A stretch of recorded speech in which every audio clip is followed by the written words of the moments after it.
우리 모두 다 함께 마태복음 11장 28절에서 30절 말씀 보겠습니다. 마태복음 11장 28절에서 30절 말씀입니다.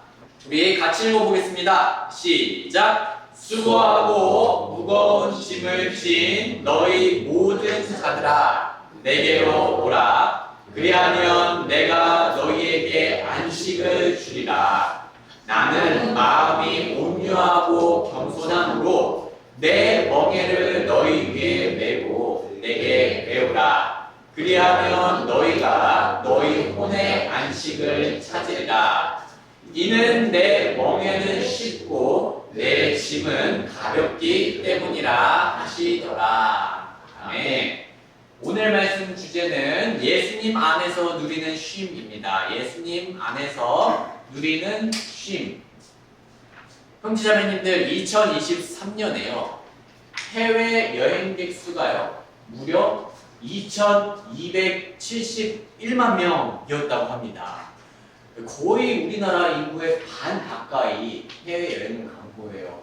신기해요. 저만 빼고 다 가는 거 같아요. 공항에서 비행기를 타고 떠나는 여행 참 설레는 일이죠. 그런데요, 성도님들, 제가 이 공항들에 대해서 알아보다가요, 미국 공항에는 아주 특별한 시설들이 있다고 합니다. 대부분의 여행객들은 잘 알지 못하는 곳인데요. 무슨 공간일 것 같나요? 바로 예배당입니다. 공항에 예배당이 있어요. 미국의 주요 공항들 중, 그러니까 우리나라에도 큰 공항들이 있지 않습니까? 미국에도 큰 공항들이 있는데 그 주요 공항들 중 50% 이상은요 다 예배당을 가지고 있다고 해요. 흥미로운 일이죠. 성도님들, 우리가 생각하기에 공항은 어떤 곳입니까? 비행기를 타고 목적지로 가려는 아주 바쁜 사람들로 가득 찬 곳이죠. 하지만 아무리 바쁜 와중에도요, 사람들에게는 마음의 휴식이 필요한 겁니다. 사람들의 아픔과 문제를 털어놓고 회복할 수 있는, 심적으로 회복할 수 있는 그런 공간이 필요하다는 거죠. 예배당은 도착지와 목적지 사이에서 분주하게 움직이는 사람들에게 마음의 안식을 줄 수 있는 공간이 되어줄 수 있습니다. 우리가 인생을 여행이라고 한번 비유하면요, 우리는 여행객이라고 불릴 수 있겠죠.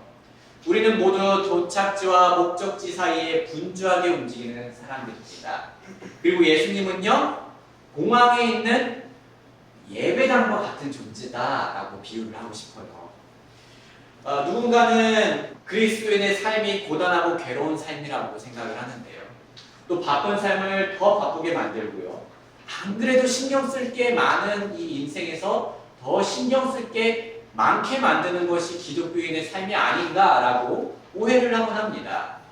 하지만요, 사실 예수님을 믿는 삶은요, 휴식이 있는 삶입니다. 예수님을 믿는 삶은 우리 마음의 안식처, 우리 마음의 예배당이 있는 삶입니다. 저는 오늘 아침 우리 모두가 이 고단한 인생에서 예수님을 통해 마음속에서 쉼을 얻을 수 있길 주님의 이름으로 소원합니다. 네. 성도님들, 오늘 본문에서요, 예수님께서는 이렇게 말씀하셨는데요. 마태복음 11장 28절 한번 같이 다시 읽어보겠습니다. 시작. 수고하고 무거운 짐을 진 너희 모든 자들아 내게로 오라. 그리하면 내가 너희에게 안식을 주리라. 네, 여기서 우리 예수님의 말씀을 보면요, 한 가지 확실히 알 수 있는 게 있죠. 예수님께서는요, 우리가 쉼을 가지길 원하신다는, 예수님께서는 우리가 쉼을 가지기를 원하십니다. 우리의 구원자이자 우리의 주님이신 예수님께서 우리가 안식을 가지를 원하시고요. 예수님께서는 우리 마음이 이 걱정으로 가득 차는 것이 아니라요, 깊고 달콤한 휴식을 갖기를 원하신다는 거죠. 그런데요, 이 예수님이 주시려는 휴식에는요, 한 가지 중요한 특징이 있습니다. 예수님께서 주시려는 휴식은요, 소파에 누워있는 그런 휴식이 아닙니다. 예수님께서 주시려는 휴식은요, 이불 아래서 침대 위에서 가만히 있는 그런 휴식이 아니에요. 물론 우리 인생에 그런 휴식이 필요하죠. 그런데 지금 예수님께서 오늘 본문에서 말씀하고 있는 휴식의 종류가 그러한 종류의 휴식은 아니다라는 얘기입니다. 예수님께서는요, 그렇다면 우리에게 어떠한 쉼을 주시려고 하는 걸까요? 예수님께서 우리에게 선물하시려는 쉼은 우리가 활동하는 가운데 얻는 쉼입니다. 네, 이게 중요해요. 우리가 활동하는 가운데 얻는 쉼. 즉 예수님께서는요, 우리가 활동하면서도요, 걱정과 근심에 짓눌리는 것이 아니라 마음의 휴식을 가질 수 있게 하시려는 거죠. 이 사실을 잘 보여주는 표현이 바로 오늘 본문에 나온 멍에인데요. 마태복음 11장 29절에 이렇게 나와 있습니다. 나는 마음이 온유하고 겸손함으로 내 멍에를 너희 위에 메고 내게 배우라. 그리하면 너희가 너희 혼의 안식을 찾으리라 라고 얘기하고 있습니다. 보시다시피 예수님께서는요, 멍에를 메고 배우라. 그러면 안식을 찾는다 라고 하고 있죠. 성도님들, 멍에는 무엇입니까? 일을 할 때 쓰이는 도구죠. 멍에를 맨다는 것은요, 밭을 갈거나 수레 같은 것을 끌고 있다는 의미입니다. 즉, 이 멍에를 매는 삶은요, 가만히 있는 삶이 아니에요. 멍에를 매는 삶은요, 분주하게 열심히 활동하는 삶입니다. 예수님께서는요, 내 멍에를 메고 내게 배우라고 말씀을 하시는데요. 이해하기 쉽게 풀어서 설명하자면요, 예수님께서는 멍에를 메어라. 이 멍에는 나의 가르침이다. 그리고 그 멍에를 메면서 나에게 배우라라는 겁니다. 그리고 그렇게 하면은 우리의 혼이 안식을 찾는다는 거죠. 예레미야서 6장 16절도 비슷한 원리를 말하는데요. 우리 같이 읽어보겠습니다. 시작. 주가 이같이 말하노라. 너희는 길들 가운데 서서 보고 일로들 곧 그 선한 길이 어디 있는지 알아보고 물어보아 그 길로 걸으라. 그리하면 너희가 너희 혼들을 위한 안식을 찾으리라. 자, 가만히 누워서 쉬어라. 그리하면 너희 혼들을 위한 안식을 찾는다 라고 얘기하고 있나요? 아닙니다. 그 길로 걸으라. 그리하면 너희가 너희 혼들을 위한 안식을 찾으리라. 예수님께서 우리에게 주시려는 쉼은 인생길을 걷지 않거나 인생길을 포기하면서 얻는 쉼이 아닙니다. 예수님께서 우리에게 주시려는 쉼은요, 예수님의 가르침에 따라 인생길을 잘 걸어감으로써 얻게 되는 쉼이라는 거죠. 사실 우리에게 가장 필요한 건 이러한 종류의 쉼이 아닐까요, 성도님들? 우리는 활동할 때 어떻게 마음의 쉼을 얻을 수 있는지를 알아야 합니다. 왜 그럴까요? 솔직히 우리가 이 각박하고 또 어려운 세상 속에서 가만히 있으면서 살기란 어렵습니다. 고등학생과 또 대학생은요, 공부와 자격증과 시험 공부로 인해서 밤늦게 잘 때가 얼마나 많습니까? 또 대학을 졸업하신 후에 우리 청년 형제 자매님들은 열심히 취업 준비를 하고 또 자격증도 따고요, 바쁩니다. 직장을 알아보느라.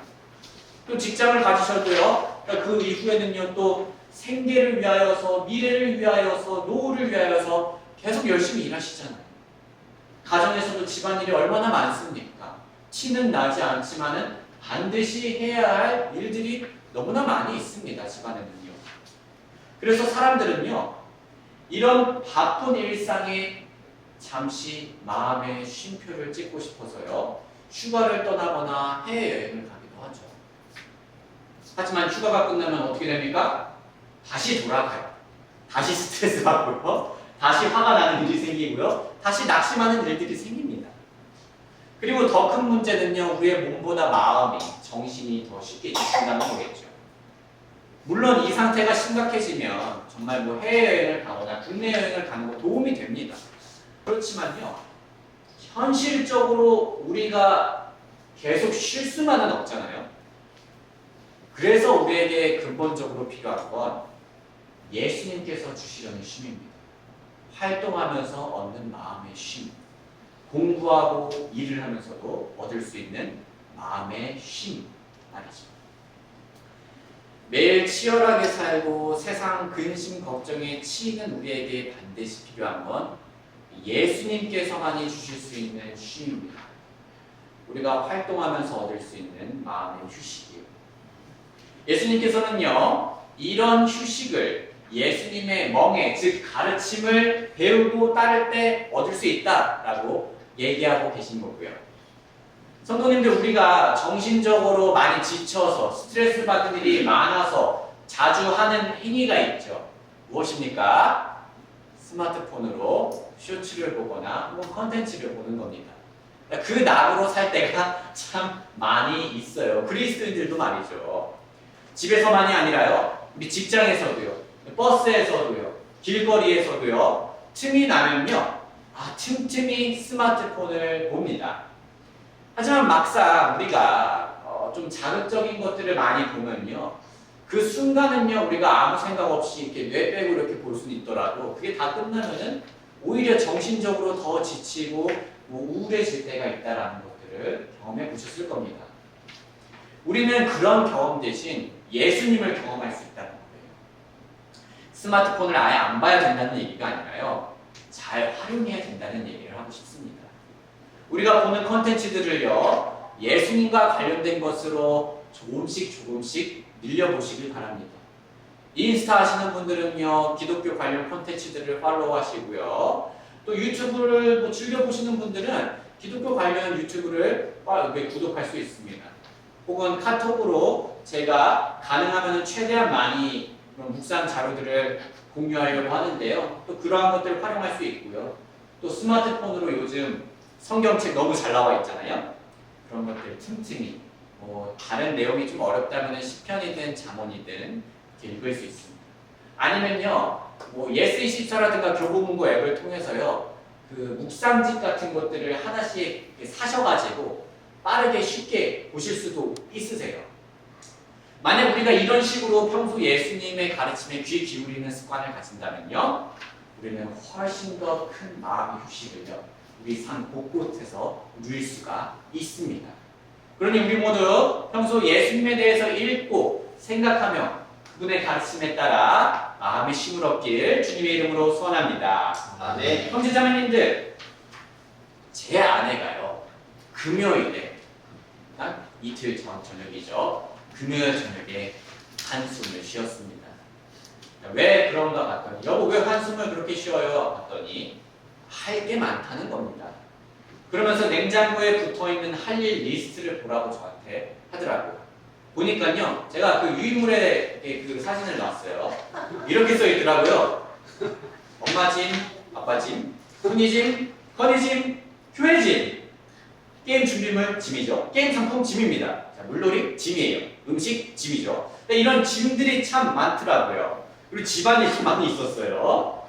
아내가 이렇게 짐이 많으니까요, 한숨을 푹 쉰 겁니다. 그런데 형제 자매님들, 우리가 오늘 본문을 보면요, 이 짐과 관련해서 조금 이해하기가 어려운, 조금 어색한 부분이 있는데요. 마태복음 11장 30절에 이렇게 얘기하죠. 이는 내 멍에는 쉽고 내 짐은 무겁다고 하나요? 가볍기 때문이라 하시더라 라고 합니다. 아니, 멍에라는 단어가 어떻게 쉬울 수가 있고 짐이라는 단어가 어떻게 가벼울 수 있을까? 좀 어울리지 않아 보입니다. 예수님께서 주시는 짐은 왜 가벼운 걸까요? 그 이유는요, 멍에가요, 지금 여기서 말하는 멍에가 예수님의 멍에고요, 짐이 예수님의 짐이기 때문입니다. 자, 이걸 이해하기 위해서는요, 핵심이 예수님이시라는 것을 알아야 되고요, 또한 바리새인들의 행태와 비교할 필요가 있습니다. 마태복음 23장 1절에서 4절인데요. 그때 예수님께서 무리와 자기 제자들에게 말씀하시며 이르시기를, 서기관들과 바리새인들이 모세의 자리에 앉아있나니 그러므로 무엇이든지 그들이 너희에게 지키라고 명하는 것은 다 지키고 행하되 그들의 행위들은 따라하지 말지니 이는 그들이 말만 하고 행하지는 아니하기 때문이라. 이는 그들이 무겁고 지기에 힘든 짐들을 묶어 사람들의 어깨에 그것들을 지우되 그들 자신은 자기의 손가락 하나로도 그것들을 옮기려 하지 아니하기 때문이라. 여기서 예수님이 주시는 짐과 바리새인이 주는 짐의 차이점을 알 수 있습니다. 바리새인들은 다른 사람들에게 짐을 지우며 어떻게 한다고 합니까? 손가락 하나도 움직이지 않는다고요. 그들의 짐을 전혀 가볍게 만들 생각조차 없는 거예요. 반면에 예수님께서는 어떤 분이십니까? 우리의 짐을 가볍게 만들어 주시는 분이십니다. 예수님께서는 우리의 짐을 가볍게 만들기 위해서 손가락만 움직인 게 아니시죠? 예수님께서는요, 온 몸과 마음을 다해 그 거칠고 무거운 십자가를 지셨습니다. 예수님께서는요, 우리가 감당할 수 없는 무거운 죄의 짐을 대신 들어주신 분이세요. 그렇게 우리의 죄의 짐을 깃털처럼 가볍게 만들어 주신 겁니다. 예수님께서는 어떤 분이십니까? 우리를요, 헌신적으로 섬겨주시는 분이십니다. 마가복음 10장 45절 같이 읽어보겠습니다. 시작. 이는 인자가 섬김을 받으러 온 것이 아니요 도리어 섬기고 자기 생명을 많은 사람을 위한 배송물로 주기 위해 왔기 때문이라 하시니라. 자, 바리새인들은요, 어떻게든 섬김을 받으려고 했죠. 하지만 예수님께서는요, 섬김을 받으러 온 것이 아니요 도리어 섬기고자 하신 분이십니다. 놀라운 일이에요. 잠시 생각해보죠. 예수님께서는 누구십니까?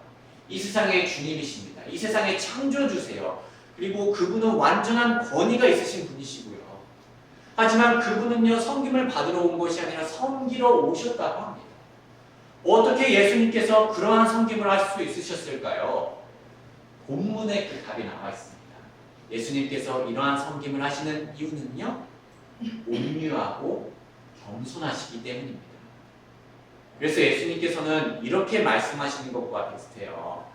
나는 너희를 괴롭히는 주가 아니다. 나는 너희를 채찍질하는 주가 아니다. 나는 온유하고 겸손한 주다. 그래서 나는 너희를 섬기고 너희의 짐을 대신 들어주며 죽기까지 한 주다.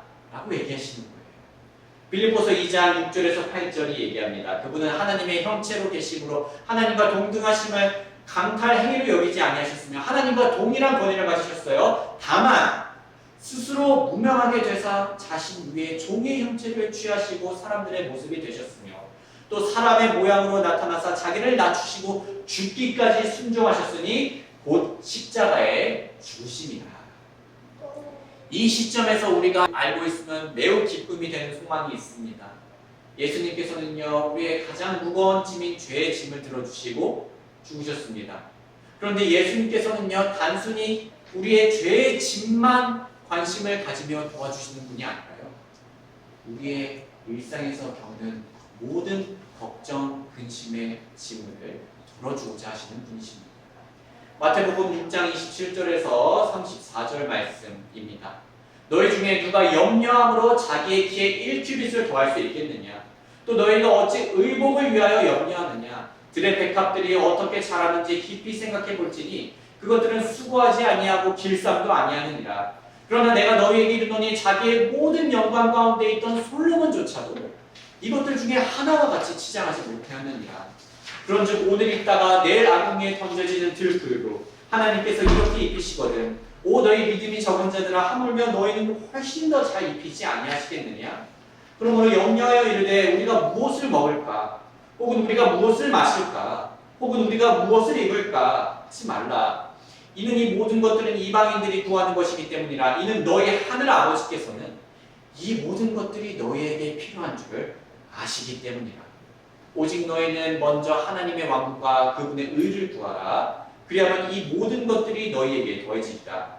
그러므로 내일을 위해 염려하지 말라. 이는 내일이 자기 것들을 위해 염려할 것이기 때문이라. 그날의 악은 그날로 족하니라. 아멘. 예수님께서는 우리가 일상을 살아갈 때 우리의 걱정을 하나님께 다 맡기고 또 평안을 누릴 수 있다라는 사실을 가르쳐주고 계신 거죠.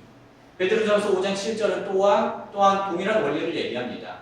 너희의 모든 염려를 그분께 맡길지니 이는 그분께서 너희를 돌보시기 때문이라.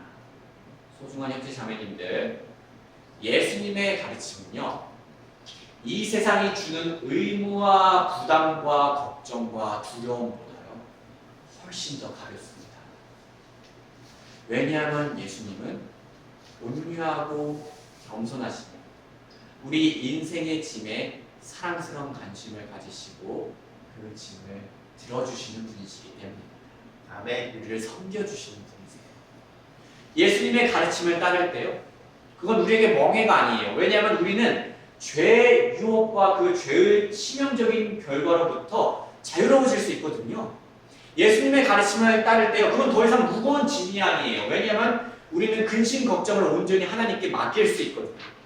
예수님의 가르침을 따를 때 우리는요, 비로소 자유롭게 서로를 사랑할 수 있고요, 예수님의 가르침 속에서 우리는 자유를 얻음으로써 진정한 마음의 휴식을 활동하면서도 얻을 수 있다라는 얘기입니다. 그렇다면 형제자매님들, 어떻게 하면 우리는 예수님의 쉼을 충만하게 누릴 수 있을까요? 요한 1서에 그 힌트가 나와 있습니다. 요한 1서 5장 2절. 우리가 하나님을 사랑하고 그분의 명령들을 지킬 때 이로써 우리가 하나님의 자녀들을 사랑하는 것을 아느니라. 이는 우리가 그분의 명령들을 지키는 것, 곧 이것이 하나님을 사랑하는 것이기 때문이라. 그분의 명령들은 무겁지 아니하니라. 이는 무엇이든지 하나님에게서 난 것은 세상을 이기기 때문이라. 또 세상을 이기는 승리는 이것이니 곧 우리의 믿음이니라. 우리가 예수님을 사랑하고 믿을 때요, 우리는 더욱더 예수님을 의지하게 되죠. 이렇게 예수님을 의지하면요, 우리는 마음의 쉼을 얻게 됩니다. 왜냐하면 예수님께서는 겸손하고 온유하시며 우리를 섬기고 돌봐주시는 분이시기 때문입니다. 아멘. 사랑하는 형제자매님들, 인생의 짐이 너무 무거우신가요? 무거우실 줄로 압니다. 제가 상상한 것 이상으로 인생의 짐들이 무거우시겠죠. 또 책임질 게 많으신가요? 점점 더 많으시겠죠. 대학 진학, 취업, 결혼, 노후 같은 미래가 불투명하신가요? 네, 여러분들, 그게 불투명해서 두려우신 것 정상입니다. 우리는 다 그런 어려움을 겪어요. 그래서 마음이 계속 분주합니다. 그러니 이제 우리 함께 성령님의 도움을 구하며 예수님을 사랑하고 믿기를 바랍니다. 우리가 예수님을 사랑하고 믿을수록요, 우리는 성경에 나온 예수님의 가르침을 더 의지하게 되겠죠. 그리고 우리가 의지하는 예수님께서는요, 겸손하고 온유하셔서 제자들의 발을 씻겨주었듯이 우리를 섬기고 돌봐주실 겁니다. 이 사실을 믿고 일상에서도 마음의 쉼을 얻는 저와 여러분들이 되시길 주님의 이름으로 소원합니다. 아멘.